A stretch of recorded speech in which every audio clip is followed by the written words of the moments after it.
or divided by politics and religion. I'm sure all of you have encountered this by now, but you start to get to know people better. Friends, peers, colleagues, and you start to notice some traits about them.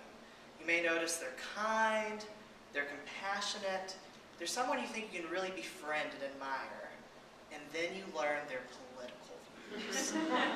Oh, how that changes everything. How could someone so kind stand for something so vile? Why do people just not get it?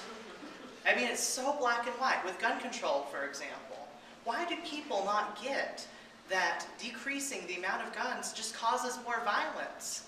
The only way to stop a bad man with a gun is a good man with a gun. It's just so simple, isn't it? Or what about with taxes? Why don't people understand that we need to tax wealthier people more? I mean, to whom much is given, much is required, right?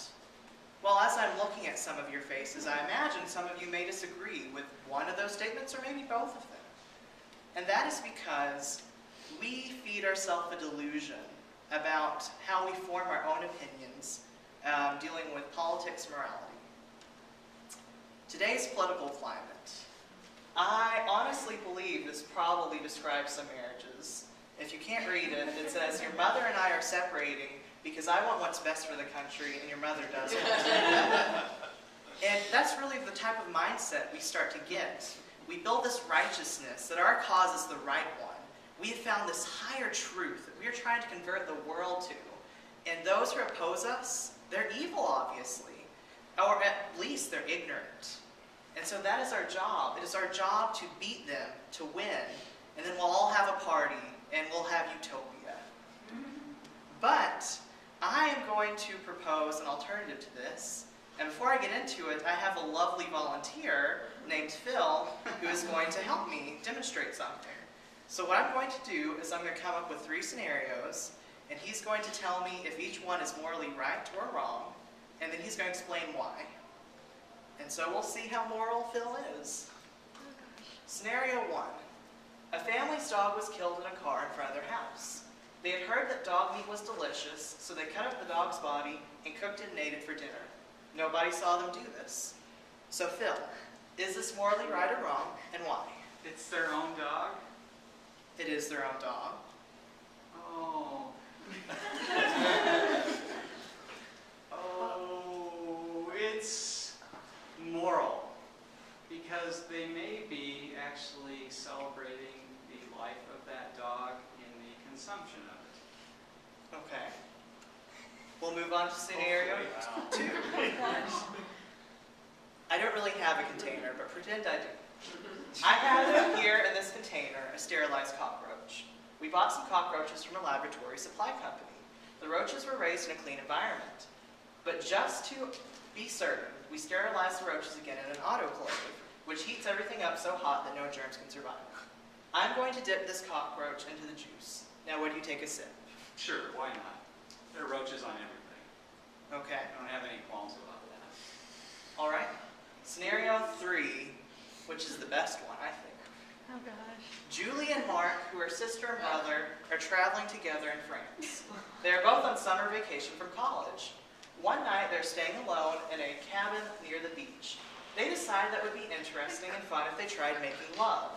At the very least, it'd be a new experience for each of them. Julie is already taking birth control pills, but Mark uses a condom too, just to be safe. They both enjoy it, but they decide not to do it again.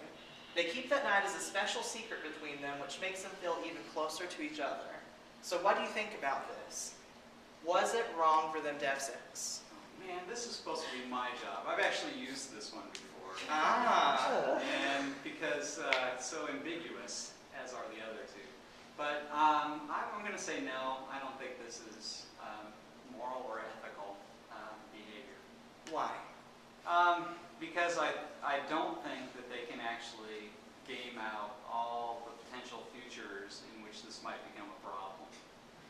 You know, they think it's going to be okay and that they can keep the secret and it's not going to matter. But who knows? 10 years from now, 20 years from now, 50 years from now, it might be different. But let's say hypothetically we can. Because, I mean, this is hypothetical anyway. barring that, just based on this information, why is it wrong? You're trying to make me into a bad person. Okay, if there's going to be no spillover effects. Okay, ethical. Okay. Well, I will describe this more in detail a little bit later, and see, you're going to laugh when I say this, but it's really something. Phil is what we describe as weird. And that's an acronym. That's an acronym, and it stands for Western, Educated, Industrialized, Rich, and Democratic. And that's what explains our certain political philosophy and culture. And he fits that, and some of you, even though you may be disgusted by some of these situations, may have similar opinions. But some of y'all may have disagreed with some of his opinions. I'm sure that when the scenarios came up, there was this feeling of disgust, repulsion that came up instantly. It's not something you can really control. And that's because intuitions come first and strategic reasoning comes second. For example, with incest, a lot of the arguments you hear for why it's wrong is the possibility of children. And if you have children, there will probably be genetic defects. And so that is why it's wrong. While that may be the case sometimes, even when you take out the possibility of there being children, you still feel there's something wrong about it. And that's your intuition. And so what it's really implying is our moral reasoning is post hoc rationalizations and justifications for our intuitions. So while you may be sitting here thinking, well, all of my opinions I have, political and moral, I developed them by being this philosopher king, sitting all day thinking about the ramifications of each decision. More likely than not, that's probably not the case. The case was probably you had this intuition first, and then you developed these reasonings for that later, or you were taught those. Now, of course, this is just a theory. I'm not claiming that this is right or wrong, but this is a theory of what I'm basing my soapbox on. And here you have David Hume, a philosopher, saying reason is and ought only to be the slave of the passions, and can never pretend to any other office than to serve and obey them. That's why when you try persuading someone to your side of a political argument, even if you have the rationale on your side, or you think you do, you can't convince someone because their arguments, their certainties, aren't based on logic. None of ours is. So then we move on to morality. Morality binds and it blinds. According to Emil Durkheim, who is a famous sociologist, what is moral is everything that is a source of solidarity, everything that forces man to regulate his actions by something other than his own egoism. And I will be talking about morality a lot throughout the rest of this soapbox. And so I've given a more broad definition of moral systems provided by the author of the book that I base this presentation off. Because even when we hear the word morality today, there's certain connotations behind it. We've kind of taken it to mean certain things and have certain flashes in regards to it that do not exist really on just the definition.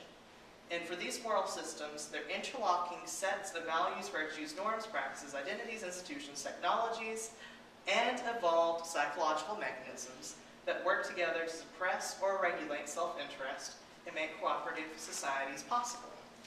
So this is how morality developed. Morality developed through evolution. We needed morality so that we could cooperate together.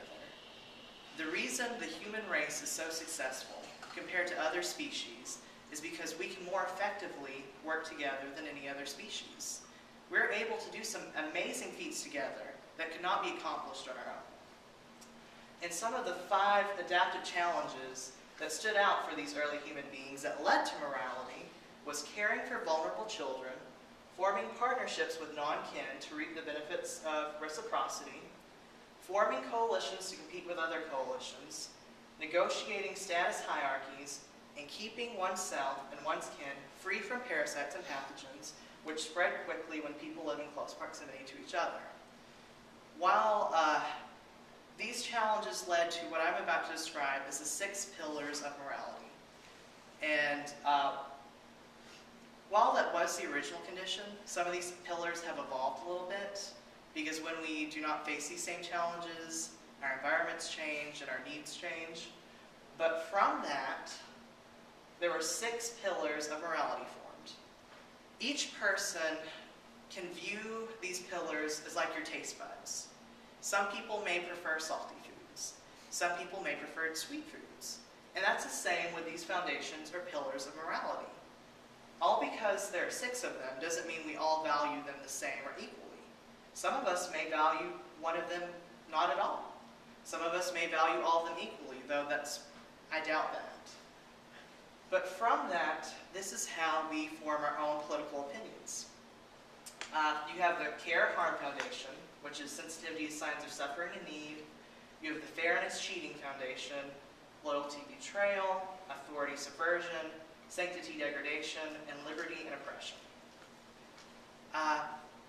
Haidt would say that for a significant part of this morality and these foundations, that it is biological and genetic, that we are predisposed to certain preferences with morality and politics. Now, I'm not saying we're predestined, but we are predisposed. Some people happen to be more open to new experiences, while some people happen to react more negatively to new experiences.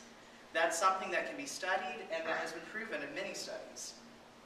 At the same time, our culture and the way we've been nurtured and brought up also affects that. So even though you may be predisposed to liberalism, for example, which can be studied and followed, if you grow up in a very conservative environment, you could still end up conservative. And our politics represent our morals. For example, liberals tend to value the Care-Harm Foundation and the Care-Harm Foundation, the Fairness Cheating Foundation, and the Liberty Oppression Foundation more than the Loyalty, Authority, and Sanctity Foundation. That is why a lot of their arguments seem to focus on what can be described as more touchy-feely, more concerned of human beings. That is what directs their politics. Whereas, as the book will describe, conservatives may feel those less, though they still have those foundations. They actually make use of all 6 of them sometimes. Now, some of you may be thinking that there must be an ideological bent to this book, since I said that. The author is actually liberal and an atheist. The only agenda he kind of had is he wrote this book because he wanted to learn why people voted for Bush instead of Kerry. This is why he started this book, to get into that. And from what he learned from this is that there is a conservative advantage, at least in his opinion, is because your liberal politicians a lot of times will only appeal to 3 of our 6 moral foundations, whereas conservatives will be more likely to appeal to all 6 of our foundations. For example, sanctity and degradation. I mean, with a lot of those scenarios that I presented at first, they dealt with this idea of cleanliness. And that can kind of go with more conservative religions and sin. And you kind of see that. You see that more in conservative politics than you do in liberals. And even with a liberal opinion, they do not value that highly, which is fine. We all have different preferences. But you have to realize, though, that other people do value that. And that's part of the problem where we can't really see another person's viewpoint, is we live in a different moral matrix as they do. Here's an example of where we have one sign that says, "Marching for the meek and weary, hungry and homeless, tax the wealthy, fair and square." And the opposing sign says, "Spread my work ethic, not my wealth." They're actually working on the same foundation of the fairness principle. But the left perceives it as equality, but the right means it as proportionality. People should be rewarded in proportion to what they contribute, even if that guarantees unequal outcomes. So where does that leave us in regards to our political climate now, where it seems like members of Congress can't even stand to be in the same room with each other? Well, part of it is that we have to recognize that the opposing viewpoint is just as right as us and just as wrong as us. They're necessary. John Stuart Mill once said, "A party of order or stability and a party of progress or reform are both necessary elements of a healthy state of political life. If we're too conservative, our civilization will stagnate. It won't progress. That's a problem. If we're too liberal, we'll destroy some of the institutions and foundings that keep us thriving. Sometimes we want to make change too fast, and we can't do that either." And part of the reason that we are having this trouble with gridlock is because of our relationships. We do not convince other people based on rationale or logic. We persuade people based on our relationships. You could probably notice that yourself with your professors. If you don't like a professor, you're not going to listen to what they say or put value in it. But if you really admire someone, then yeah, you'll listen to what they say. And that's part of the problem with our representatives. They do not have relationships with each other anymore. And to let yourself explore this a little more, I do have a copy of the book, which I am perfectly willing to lend to anyone who wants to read it. And these two websites is ran by the same man, Jonathan Haidt, www.yourmorals.org. Through that, you can take tests to kind of see where you fall under the moral foundation. And then civilpolitics.org is some suggestions he gives on how we can possibly return politics to a more civil manner. That's my soapbox.